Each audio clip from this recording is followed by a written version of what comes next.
नमस्कार, स्वागत है आपका द इंडिया टॉप में। तेजस्वी यादव ने आज प्रेस वार्ता किया।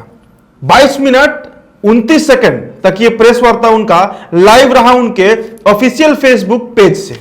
इसमें 15 मिनट 7 सेकंड तक तेजस्वी यादव ने संबोधन किया और उसके बाद जो दूसरे व्यक्ति थे वहां मौजूद, जिनका नाम राम प्रकाश महतो है, जो कटिहार विधानसभा से राजद के प्रत्याशी भी रह चुके हैं, उनकी 15 मिनट 7 सेकंड के बाद राम प्रकाश महतो ने संबोधित किया। कुछ फैक्ट्स रखे उन्होंने सामने। 53 करोड़ का टेंडर बिहार के डिप्टी सीएम तारकिशोर प्रसाद ने अपने सगे संबंधियों को दे दिया। उन पर यह आरोप लगाया जा रहा है कि वे अपने दामाद, अपनी बहू और अपने साला को टेंडर बांट दिए हैं। अब मामला ऐसा है कि 15 मिनट 7 सेकंड तक तेजस्वी जो संबोधन कर रहे थे उसमें करीब 16 बार उन्होंने बिहार के मुख्यमंत्री नीतीश कुमार का नाम लिया है और इस 15 मिनट 7 सेकंड में मात्र 4 बार वो डिप्टी सीएम तारकिशोर प्रसाद का नाम लेते हैं और 3 बार इसमें नाम सुशील कुमार मोदी का, जो कि पूर्व डिप्टी सीएम रहे हैं बिहार के, उनका भी लेते हैं। तो ऐसे में अब ये सवाल उठता है कि आखिरकार तेजस्वी इस प्रेस कॉन्फ्रेंस, इस प्रेस वार्ता की बात जो कल से कर रहे हैं, कल उन्होंने बयान भी दिया था कि इसका पूरा पोल में खोलूंगा, प्रेस कॉन्फ्रेंस करूंगा। तो प्रेस कॉन्फ्रेंस में आखिरकार जिसका पोल खोलना था, यानी तारकिशोर प्रसाद का, उनका तो नाम मात्र 4 बार लेते हैं तेजस्वी यादव और लगातार आरोप लगा रहे थे वो बिहार के मुख्यमंत्री नीतीश कुमार के ऊपर। अब ऐसे में यह सवाल उठने लगा है कि क्या भाजपा को बचा रहे हैं तेजस्वी यादव? क्या भाजपा और राजद मिलकर टारगेट कर रही है नीतीश कुमार को? यह सवाल उठेगा आखिरकार। आप खुद सोचिए कि अगर इसको हम करप्शन मानते हैं, इसको अगर हम भ्रष्टाचार मानते हैं, परिवारवाद मानते हैं, तो किया किसने? भाजपा के नेता, बड़े नेता, पूर्व में भी कई बार विधायक रहे, अभी मौजूदा उप मुख्यमंत्री हैं बिहार के। तो आखिरकार इस मामले में लगातार सवाल क्यों उठाया जा रहा है नीतीश कुमार के ऊपर? नीतीश कुमार और पूरे बिहार के संज्ञान में यह मामला महज 2 से 3 दिनों के अंदर आया है। ऐसे में अब यह भी नहीं कहा जा सकता कि बहुत लंबा समय बीत गया और नीतीश कुमार ने इन पर एक्शन नहीं लिया, यानी तारकिशोर प्रसाद पर। तो तेजस्वी यादव लगातार अपने पूरे संबोधन में नीतीश कुमार का जाप क्यों कर रहे थे? हर मिनट वो 1 से 2 बार नीतीश कुमार का नाम ले रहे थे और मुख्यमंत्री तो अनगिनत बार उन्होंने कहा, गिनती नहीं है उसे। जब मैं काउंट कर रहा था, बैठकर तैयार कर रहा था, तो उनका काउंटिंग नहीं था। अब देखिए, जो मुख्य बिंदु उठाए गए हैं तेजस्वी यादव द्वारा, और इस टेंडर का जो घोटाला है, सो घोटाला का नाम दिया जा रहा है, परिवार में बांटा गया है टेंडर, किस कंपनी को दिया गया है, ये सारे डिटेल्स आपको हम बताएंगे। लेकिन उससे पहले तेजस्वी का पॉइंट आपको बताते हैं जो तेजस्वी ने इस प्रेस कॉन्फ्रेंस में रखा है। सबसे पहले वो कहते हैं कि ये नल जल योजना जो नीतीश कुमार चला रहे हैं, ये नल जल योजना नहीं है, दरअसल यह नल धन योजना बन चुकी है। यानी जो सत्ता पक्ष के नेता लोग हैं उनके लिए ये धन कमाने का सबसे बड़ा अवसर दिया है नीतीश कुमार ने। तेजस्वी आरोप लगाए कि पानी टंकी ढह गए, पाइप टूट गए, नल टूट गए। बिहार के ऐसे 50 पंचायत का नाम भी नीतीश कुमार नहीं बता सकते हैं जहां पर नल जल योजना सफल हुई है।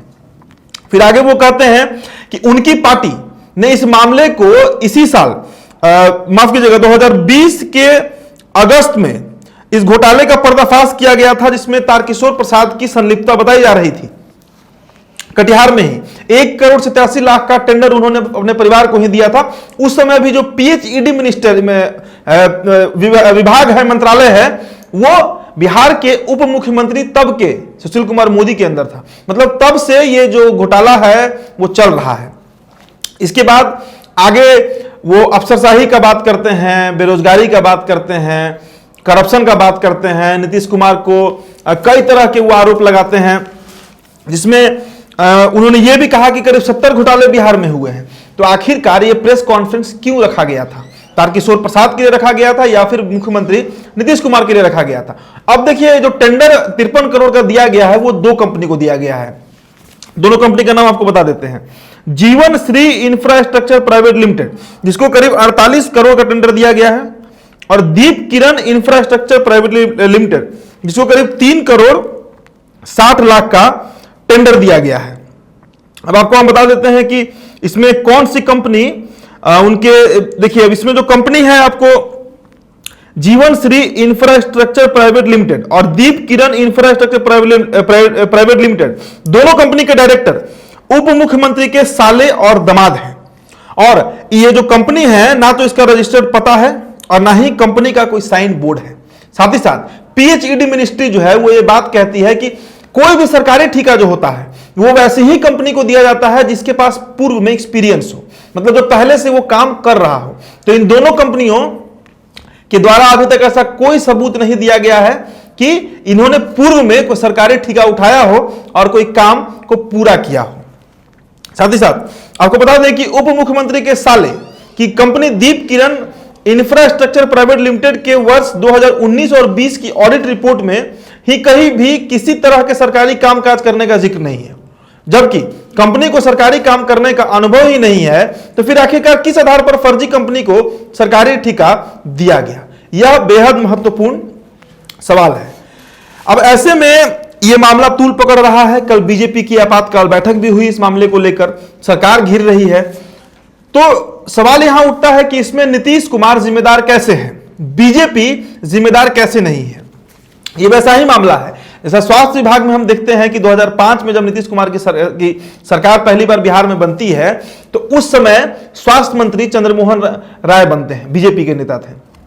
उसके बाद अश्विनी चौबे, नंदकिशोर यादव, अभिमंगल पांडे है। बीच के 1.5-2 साल को छोड़ दे जब तेज प्रताप थे, तो लगभग पिछले 15-16 सालों से बिहार का स्वास्थ्य मंत्रालय भाजपा के पास है। लेकिन कभी भी स्वास्थ्य का मामला उठता है तो तेजस्वी यादव नाम किसका लेते हैं? नीतीश कुमार का।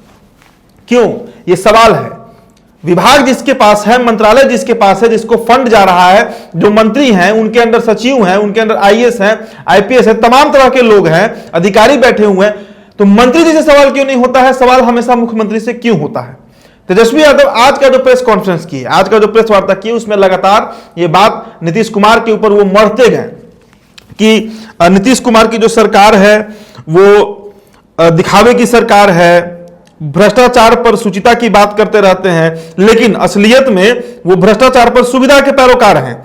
70 घोटाले इस बात के साक्ष्य सहित पुष्टि करते हैं। यही सब बात को घुमा फिराकर तेजस्वी यादव ने पूरे प्रेस कॉन्फ्रेंस में रखा है।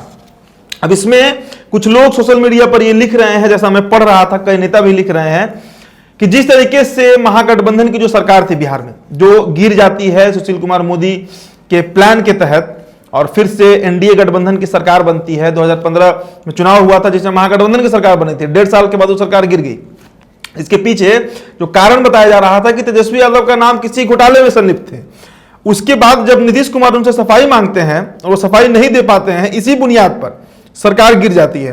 तो तेजस्वी का जो आज का प्रेस वार्ता से निष्कर्ष निकल कर आया वो यही आया कि नीतीश कुमार को अब इस मामले पर संज्ञान लेना चाहिए और स्पष्टीकरण मांगना चाहिए तारकिशोर प्रसाद से, साथ ही साथ बीजेपी से, कि आखिरकार उनके पार्टी के कोई विधायक, कोई मुख्यमंत्री बिहार के इतना बड़ा टेंडर घोटाले में, टेंडर का जो रकम है 53 करोड़ रुपया वो अपने परिवार में दे देते हैं, तो इस पर नीतीश कुमार संज्ञान क्यों नहीं लेते हैं? और ये बेहद बड़ा सवाल है। साथ ही साथ ये भी सवाल उठ रहा है तेजस्वी पर, अब ये आरोप लगाया जा रहा है विपक्षियों के द्वारा, खासकर जदयू के जो नेता हैं, जदयू के जो कार्यकर्ता हैं, जदयू को जो फॉलो करने वाले लोग हैं, कि कहीं ना कहीं बिहार में बीजेपी और आरजेडी की सांठगांठ है। हालांकि ऐसा कोई दृश्य नहीं दिख रहा है, लेकिन यह सवाल उठ रहा है और सवाल उठना लाजमी है। करप्शन घोटाला कोई और कर रहा है, नाम उसमें बार बार नीतीश कुमार का आ रहा है। यह पूरा प्रसंग अगर आप शुरू से अंत तक देखिए तो इसमें जो मुख्य आरोपी के तौर पर दिख रहे हैं फिलहाल वो बिहार के उप मुख्यमंत्री हैं, लेकिन आरोपित बनाया जा रहा है बिहार के मुख्यमंत्री को। आपकी इस पर क्या प्रतिक्रिया है हमें जरूर बताइएगा, हमारा कमेंट बॉक्स खुला है। साथ ही साथ इंडिया टॉप को सब्सक्राइब कर लीजिएगा। ये वीडियो अगर हमारे फेसबुक पेज पर देख रहे हैं, हमारे पेज को लाइक फॉलो करें और खबरों को विस्तार से पढ़ने के लिए theindiatop.com पर आप जा सकते हैं। धन्यवाद।